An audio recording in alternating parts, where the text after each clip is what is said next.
O segundo livro das Crônicas, capítulo 19. Josafá, rei de Judá, voltou são e salvo para o seu palácio em Jerusalém.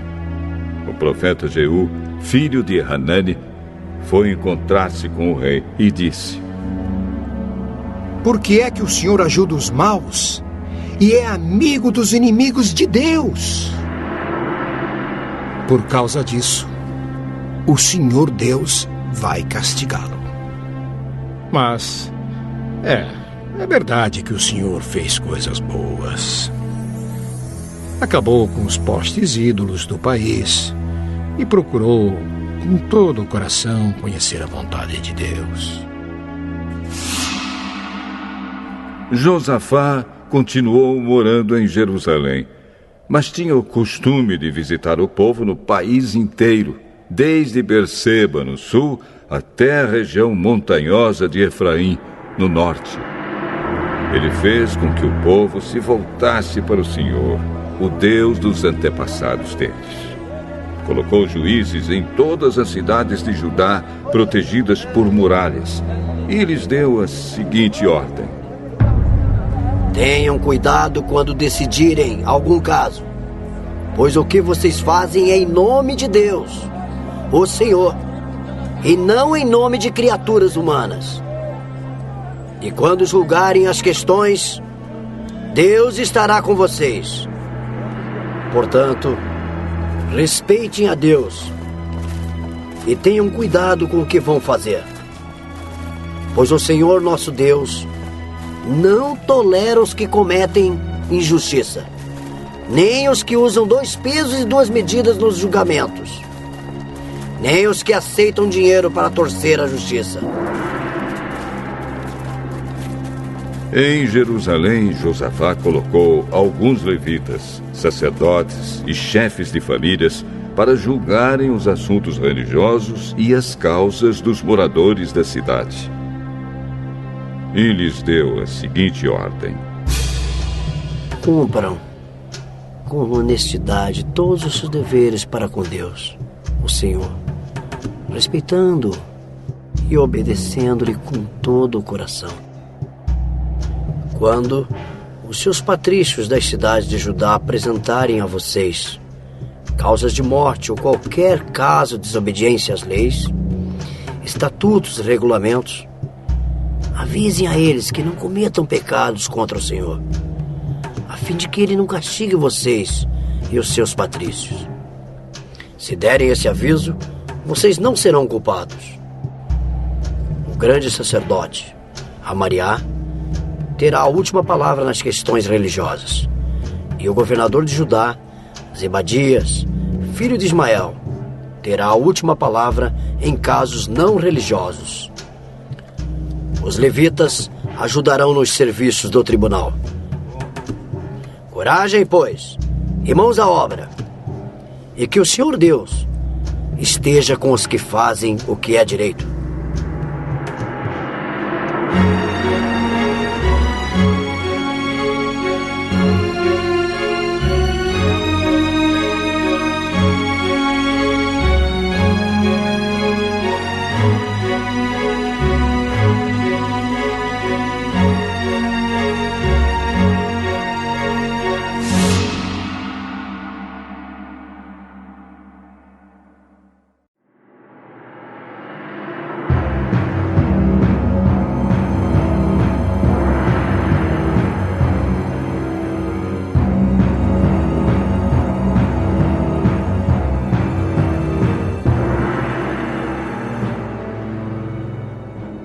O segundo livro das Crônicas, capítulo 20. Algum tempo depois, os exércitos dos Moabitas e dos Amonitas, junto com os Meunitas, invadiram o país de Judá. Alguns homens vieram e disseram a Josafá: Um exército enorme do país de Edom veio do outro lado do Mar Morto para atacar o Senhor. Eles já conquistaram a cidade de Ezazão Tamar. Azazão Tamar e Fonte de Gede são o mesmo lugar. Josafá ficou com medo e orou a Deus, o Senhor, pedindo socorro. Depois deu ordem para que todo o povo de Judá jejuasse. Todos se reuniram para pedir socorro ao Senhor. De todas as cidades do país, o povo veio a Jerusalém. A gente de Judá e de Jerusalém se reuniu no pátio novo do templo, e Josafá se pôs de pé no meio deles e orou assim: Ó Senhor, Deus dos nossos antepassados, Tu és o Deus do céu e governas todas as nações do mundo. Tu és forte e poderoso, e ninguém pode resistir ao Teu poder. Tu és o nosso Deus. Expulsaste os moradores desta terra de diante do Teu povo de Israel e deste a terra deles para sempre a nós, os descendentes de Abraão, Teu amigo. O Teu povo tem morado nesta terra e aqui construímos um templo em Tua honra. Nós dissemos assim: se alguma desgraça cair sobre nós como castigo, seja guerra, ou doenças, ou falta de alimentos, então nos ajuntaremos em frente deste templo, onde Tu moras, e no nosso sofrimento clamaremos a Ti, pedindo socorro. E Tu atenderás o nosso pedido. Agora, os amonitas e os moabitas, junto com os edomitas, invadiram o nosso país. Quando os nossos antepassados estavam vindo do Egito, Tu não os deixaste invadir as terras daqueles povos. Por isso, os nossos antepassados se desviaram delas e não destruíram aqueles povos. Mas agora eles nos pagam assim. Estão nos atacando para nos expulsar da terra que nos deste para sempre. Oh, nosso Deus, castiga essa gente, pois não somos bastante fortes para resistir a esse enorme exército que está avançando contra nós. Não sabemos o que fazer e olhamos para Ti, pedindo socorro. Todos os homens de Judá estavam ali de pé, em frente do templo, junto com as suas mulheres e os seus filhos, e até as crianças de colo. De repente, o Espírito de Deus desceu sobre um levita que estava ali no meio do povo. Chamava-se Jaaziel e era descendente de Asaf. Jaaziel era filho de Zacarias, neto de Benaías, bisneto de Jeiel e trineto de Matanias. Jaaziel disse: Povo de Judá, moradores de Jerusalém e rei Josafá, prestem atenção, escutem isto que o Senhor Deus diz. Não se assustem, não fiquem com medo deste enorme exército, pois a batalha não é contra vocês, mas contra mim. Amanhã vocês os atacarão quando eles vierem pela subida de Ziz. Vocês se encontrarão com eles no fim do vale que dá para o deserto de Jeruel. Quando os encontrarem, vocês não precisarão lutar. Fiquem parados ali e verão como o Senhor Deus salvará vocês. Povo de Judá e moradores de Jerusalém, não se assustem, nem fiquem com medo. Marchem contra os inimigos amanhã, pois eu, o Senhor, estarei com vocês.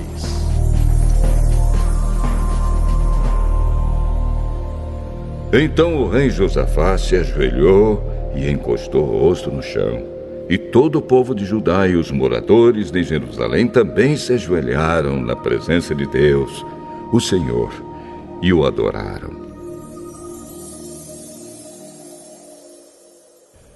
Aí os levitas, que eram descendentes de Coate e de Corá, começaram a louvar o Senhor, o Deus de Israel, em voz bem alta. Na manhã seguinte, todos se levantaram cedo e foram para o deserto de Tecoa. Ao saírem, Josafá ficou de pé e disse: Povo de Judá e moradores de Jerusalém, escutem! Confiem no Senhor, seu Deus, e estarão seguros. Confiem nos profetas dele, e tudo que vocês fizerem dará certo.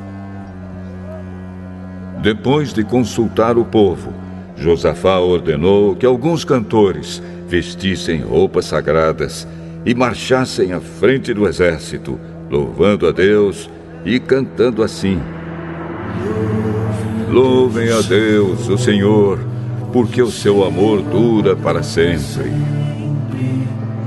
Logo que começaram a cantar, o Senhor Deus causou confusão entre os moabitas, os amonitas e os edomitas, e eles foram derrotados.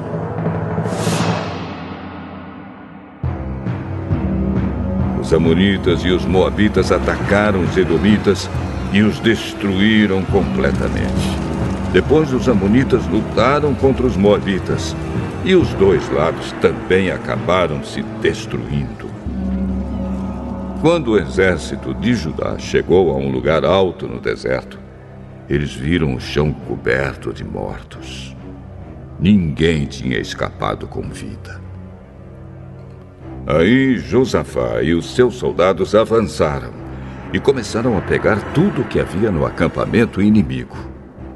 Encontraram muitos animais de carga, armas, roupas e objetos de valor.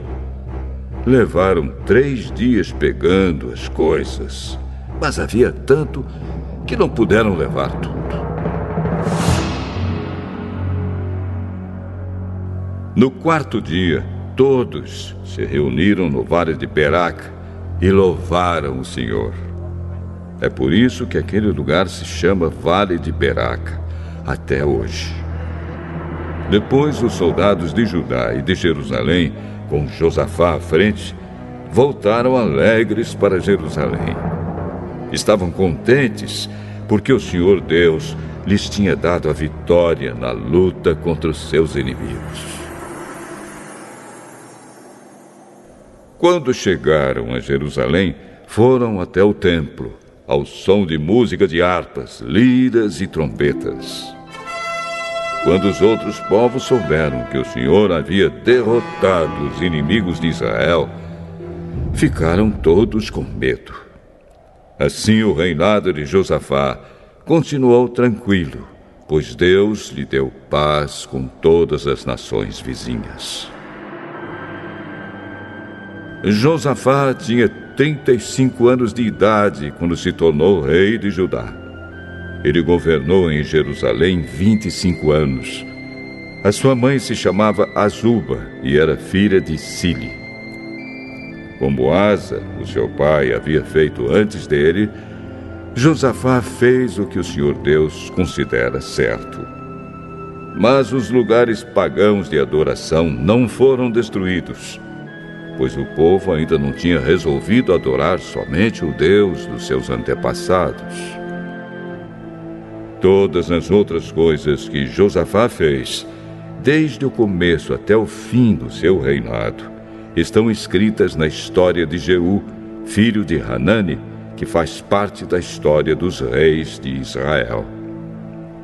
Mais tarde, o rei Josafá se tornou aliado de Acasias, rei de Israel, que vivia uma vida cheia de maldade.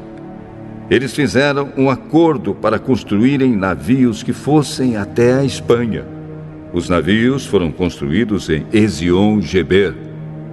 Mas Eliezer, filho de Dodavá, profetizou contra Josafá o seguinte: O Senhor Deus vai destruir o que o Senhor construiu, porque o Senhor se tornou aliado de Acasias. Os navios se quebraram e não puderam ir até a Espanha.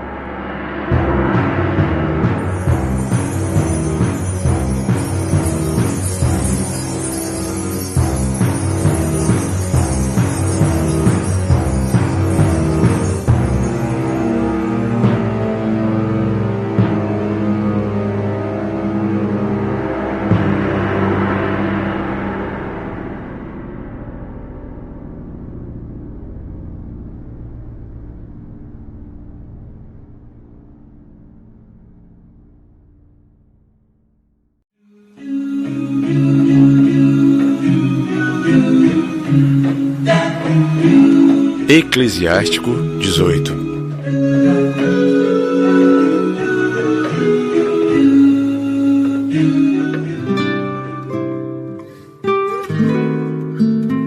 Aquele que vive para sempre criou o universo inteiro. Somente o Senhor é justo. A ninguém é possível anunciar as obras dele. E quem é capaz de investigar as grandezas? Quem poderá medir o poder da majestade dele? Quem ousará contar os seus feitos de misericórdia? Não há nada para tirar e nada para acrescentar. Não é possível investigar as maravilhas do Senhor. Quando alguém chega ao fim, está apenas começando. E quando para, então fica perplexo. O que é o homem? E para que serve? Qual é o seu bem? E qual é o seu mal? A duração de sua vida é de 100 anos no máximo, como gotas no mar e grão na areia. Tais são os seus poucos anos, frente a um dia da eternidade. É por isso que o Senhor tem paciência com os homens e derrama sobre eles a sua misericórdia. Ele vê e reconhece que o fim deles é miserável, e por isso multiplica para eles o seu perdão. A misericórdia do homem é para o seu próximo, porém, a misericórdia do Senhor é para todos os seres vivos. Ele repreende, corrige, ensina e dirige, como o pastor conduz o seu rebanho. Ele tem compaixão dos que aceitam a correção e dos que se esforçam para lhes cumprir os mandamentos. Meu filho, quando você faz um favor, não repreenda nem ofenda com palavras ao dar esmola. O orvalho abranda o calor, e a palavra é melhor que o presente. De fato, não vale mais a palavra que o presente? O homem generoso oferece as duas coisas. O insensato reprova sem usar tato, e o presente dado de má vontade faz chorar. Aprenda antes de falar e cuide-se para não ficar doente. Examine a si mesmo antes do julgamento, e no momento da sentença você encontrará perdão. Humilhe-se para não ficar doente, e quando pecar, arrependa-se. Que nada impeça você de cumprir logo uma promessa. Não espere até a morte para cumpri-la. Prepare-se antes de fazer uma promessa, para não ser como alguém que tenta o Senhor. Lembre-se da ira que virá nos últimos dias, no tempo da vingança, quando Deus desviar o rosto. No tempo da abundância, lembre-se da carestia. E nos dias de riqueza, lembre-se da pobreza e da miséria. Entre o amanhecer e a tarde, o tempo muda, e tudo é passageiro diante do Senhor. O homem sábio sempre age com cautela e evita a negligência quando o pecado se espalha. Todo homem de bom senso conhece a sabedoria, presta homenagem àquele que a encontrou. Os que sabem falar bem tornam-se sábios e derramam como chuva provérbios refinados. Não siga as suas paixões. Coloque freio nos seus desejos. Se você permitir satisfazer a paixão, ela tornará você motivo de zombaria para os seus inimigos. Não se entregue a uma vida de prazeres, para não se empobrecer com os gastos. Não se empobreça banqueteando com dinheiro emprestado, quando você não tem nada no bolso.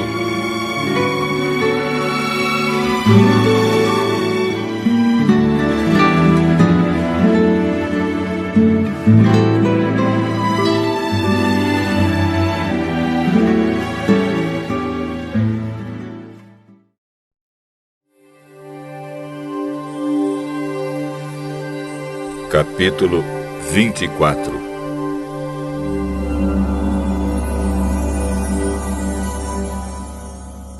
Jesus saiu do pátio do templo e, quando já estava indo embora, os seus discípulos chegaram perto dele e chamaram a sua atenção para os edifícios do templo. Então ele disse: "Vocês estão vendo tudo isso? Pois eu afirmo a vocês que isto é verdade. Aqui não ficará uma pedra em cima da outra. Tudo será destruído." Jesus estava sentado no Monte das Oliveiras. Então os discípulos chegaram perto dele e lhe perguntaram: "Conte para nós quando é que isso vai acontecer. Que sinal haverá para mostrar que chegou o tempo de o Senhor voltar e de tudo acabar?"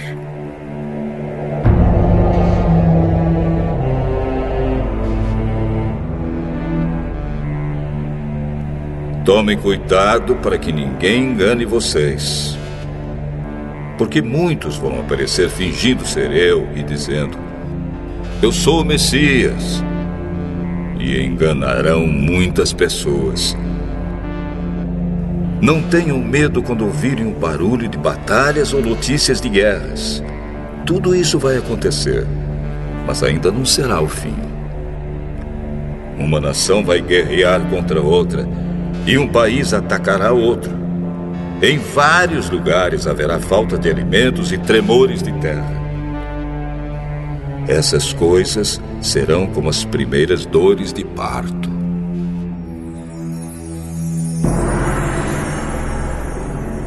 Depois, vocês serão presos e entregues para serem maltratados, e vocês serão mortos. Todos vão odiar vocês por serem meus seguidores. Nessa época, muitos vão abandonar a sua fé e vão trair e odiar uns aos outros. Então, muitos falsos profetas aparecerão e enganarão muita gente. A maldade vai se espalhar tanto que o amor de muitos esfriará. Mas quem ficar firme até o fim será salvo. E a boa notícia sobre o reino será anunciada no mundo inteiro como testemunho para toda a humanidade. Então virá o fim.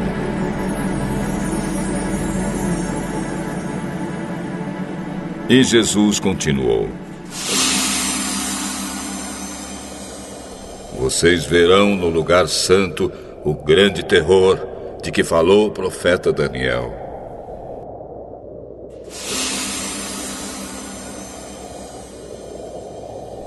Então, os que estiverem na região da Judéia, que fujam para os montes. Quem estiver em cima da sua casa, no terraço, que fuja logo e não entre para pegar as suas coisas. E quem estiver no campo, que não volte para casa a fim de buscar as suas roupas.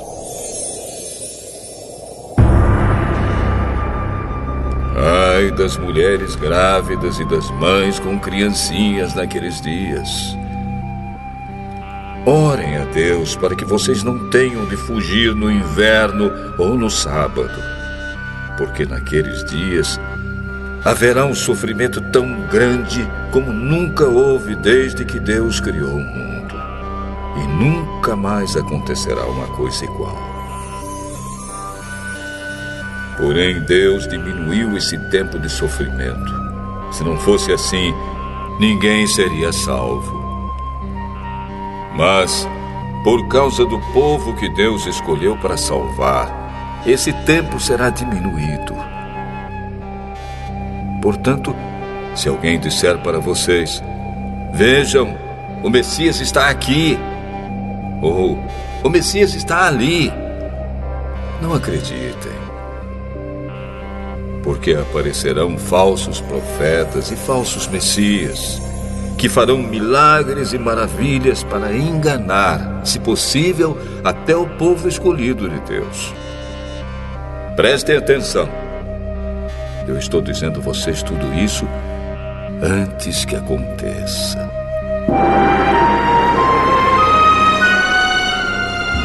E se disserem: vejam, ele está no deserto, não vão lá.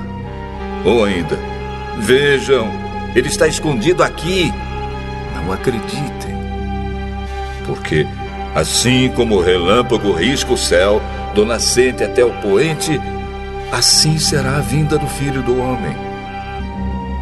Onde estiver o corpo de um morto, aí se ajuntarão os urubus.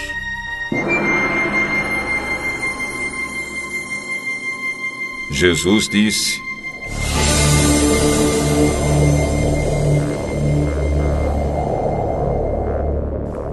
depois daqueles dias de sofrimento, o sol ficará escuro e a lua não brilhará mais. As estrelas cairão do céu e os poderes do espaço serão abalados. Então o sinal do Filho do Homem aparecerá no céu. Todos os povos da terra irão chorar e verão o Filho do Homem descendo nas nuvens, com poder e grande glória. A grande trombeta tocará, e ele mandará os seus anjos para os 4 cantos da terra. E os anjos reunirão os escolhidos de Deus de um lado do mundo até o outro. Jesus disse ainda: aprendam a lição que a figueira ensina. Quando os seus ramos ficam verdes e as folhas começam a brotar, vocês sabem que está chegando o verão. Assim também, quando virem acontecer essas coisas, fiquem sabendo que o tempo está perto, pronto para começar. Eu afirmo a vocês que isto é verdade. Essas coisas vão acontecer antes de morrerem todos os que agora estão vivos. O céu e a terra desaparecerão, mas as minhas palavras ficarão para sempre.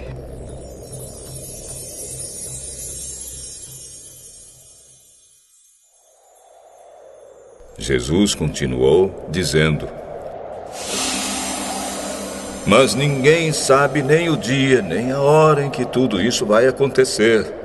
Nem os anjos do céu, nem o Filho, mas somente o Pai. A vinda do Filho do Homem será como aquilo que aconteceu no tempo de Noé. Pois antes do dilúvio, o povo comia e bebia, e os homens e as mulheres casavam, até o dia em que Noé entrou na barca. Porém, não sabiam o que estava acontecendo até que veio o dilúvio e levou todos. Assim também será a vinda do Filho do Homem. Naquele dia, 2 homens estarão trabalhando na fazenda. Um será levado e o outro deixado.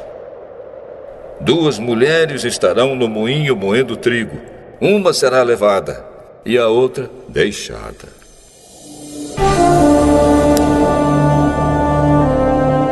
Fiquem vigiando, pois vocês não sabem em que dia vai chegar o seu Senhor. Lembrem disto. Se o dono da casa soubesse quando ia chegar o ladrão, ficaria vigiando e não deixaria que a sua casa fosse arrombada. Por isso vocês também fiquem vigiando, pois o Filho do Homem chegará na hora em que vocês não estiverem esperando. Jesus disse ainda: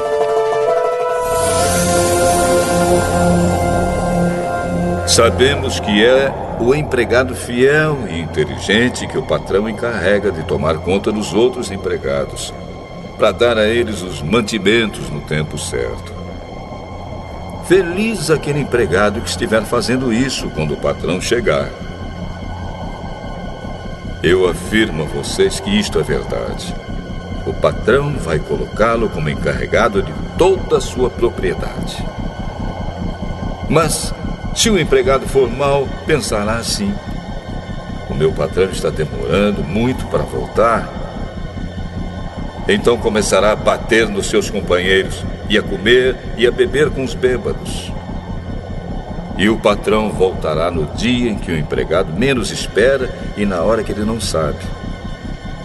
Aí o patrão mandará cortar o empregado em pedaços e o condenará a ir para o lugar aonde os hipócritas vão. Ali ele vai chorar e ranger os dentes de desespero.